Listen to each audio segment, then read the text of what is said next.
Olá pessoal, tudo bem? Nesse vídeo eu vou demonstrar para vocês como a gente faz a integração do Doctrine com o Laravel. Existem muitos pacotes disponíveis no GitHub de integração, mas a gente vai fazer a integração manual, a gente não vai usar nenhum pacote, tá bom? Vamos lá. A primeira coisa a se fazer é adicionar aqui no nosso Composer a requisição aqui dentro do Require, tá? Do Doctrine. Então vamos colocar o Doctrine /ORM ****. Ele vai baixar a última versão disponível. No momento da gravação desse vídeo, a última versão é a 2.5. Feito isso, vamos rodar o comando composer update para baixar as dependências. E enquanto está baixando as dependências, vamos adiantar o serviço. Aqui na raiz, eu vou criar um arquivo chamado cliconfig. Esse arquivo ele é usado pelo console do Doctrine, para a gente usar os comandos de console do Doctrine. Eu vou colar um código aqui. Esse código vocês não precisam se preocupar com eles, vou deixar disponível na descrição do vídeo, tá? Colado esse código aqui, tá ótimo. A gente precisa criar aqui dentro da pasta app uma pasta chamada entities, que é onde vão ficar nossas entidades. Entities.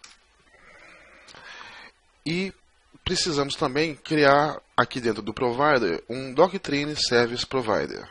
Eu vou criar esse Doctrine Service Provider através do Artisan.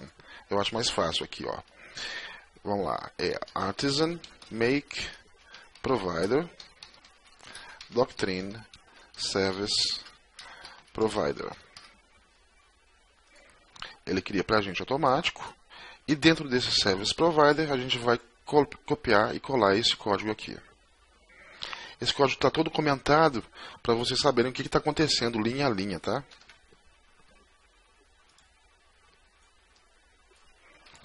Prontinho.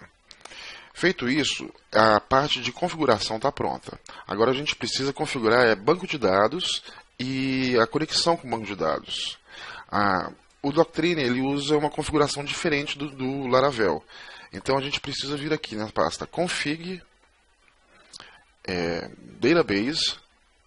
No driver eu vou usar o SQLite para demonstração. A gente precisa mudar para PDO SQLite e no default avisar que é o SQLite que a gente vai usar. Se precisar trabalhar com MySQL, é só colocar o PDO MySQL. O Postgre também a mesma coisa, PDO MySQL. E o SQL Server tem que pesquisar lá no site do Doctrine.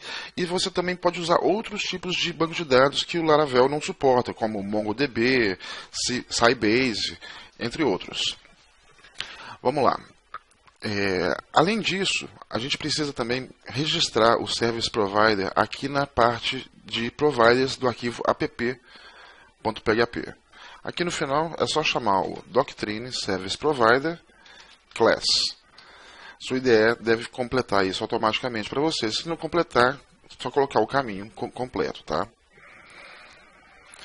Prontinho. Agora só falta a gente criar o banco de dados aqui nessa pasta Storage. Esse banco de dados, vou criar um banco de dados vazio. Então, touch storage database.sqlite. Esse nome Database SQLite está definido aqui dentro do database, tá? Esse nome aqui, ó, database.sqlite. Prontinho. Teoricamente já está configurado. Vamos testar? Vamos testar primeiro o comando de linha. A gente vai chamar o comando vendor/bin/doctrine. Isso. Esses são todos os comandos disponíveis para o nosso Doctrine, para a nossa instalação do Doctrine. Se eu chamar esse comando aqui, ORM validate schema, ele deve falar que o mapeamento está ok e que o banco de dados também está ok, está em sincronia. Se estiver rodando isso, quer dizer que funcionou. Agora vamos colocar o Entity Manager para funcionar. Aqui na pasta http roots, eu vou colocar aqui, vou pedir para o container de serviço do próprio Laravel fazer a requisição do Entity Manager para a gente. Então vamos fazer isso. Vou chamar aqui o Entity Manager Interface e vou chamar ele de EM, para ficar mais fácil. E ao invés de retornar, vou só dar um dump and die EM. Se tiver tudo correndo direitinho, isso aqui tem que mostrar o Entity Manager do Doctrine. Atualizar aqui. E prontinho, está aí o Entity Manager, está funcionando. A partir daí vocês já podem fazer persist, pode fazer flush, pode fazer remove, pode fazer create, tudo usando o Doctrine ORM. É isso aí, pessoal. Um abraço.